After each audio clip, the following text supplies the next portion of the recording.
Voici le tout nouvel aéroport international de Beijing-Daxing.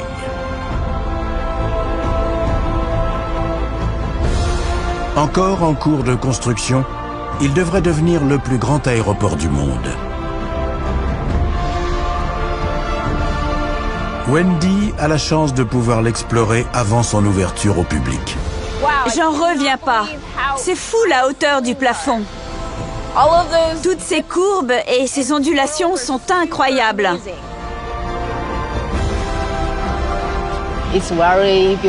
C'est très beau et très grand. C'est fabuleux de voir un terminal aussi vaste en Chine.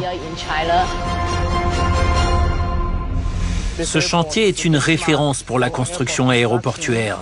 Nous mobilisons de nombreuses techniques de pointe pour rendre possible ce projet qui semblait impossible. J'ai l'impression d'être une fourmi dans ce bâtiment gigantesque. C'est absolument grandiose. Et c'est à peine si on voit comment la structure est agencée. C'est extrêmement bien conçu. Il n'y a pratiquement aucun pilier.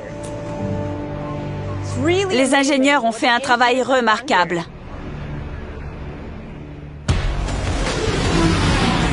L'ensemble du site occupe plus de 45 km², soit les 2/3 de la superficie de Manhattan. Le spectaculaire terminal en forme d'étoile couvre au total 700 000 m², avec un toit immense fait de 52 000 tonnes d'acier, un poids équivalent à celui de 500 locomotives à vapeur. Une fois achevé, l'aéroport possédera 6 pistes, un record, et pourra accueillir 100 millions de passagers par an.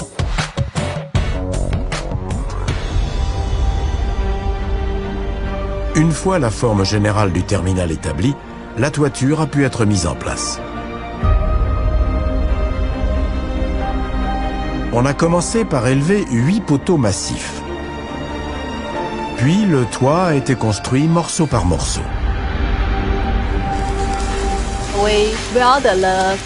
On a soudé les barres et les nœuds au sol, puis on a soulevé le tout.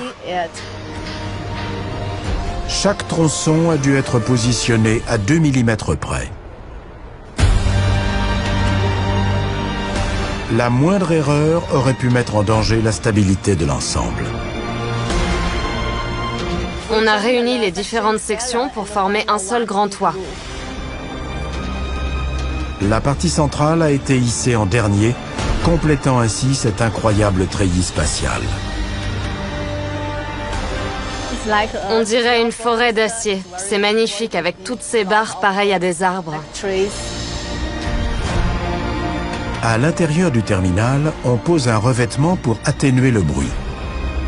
Sur le toit, 8000 panneaux de verre forment un puits de lumière et 40 000 panneaux d'aluminium étincelant viennent parachever cet extraordinaire ouvrage.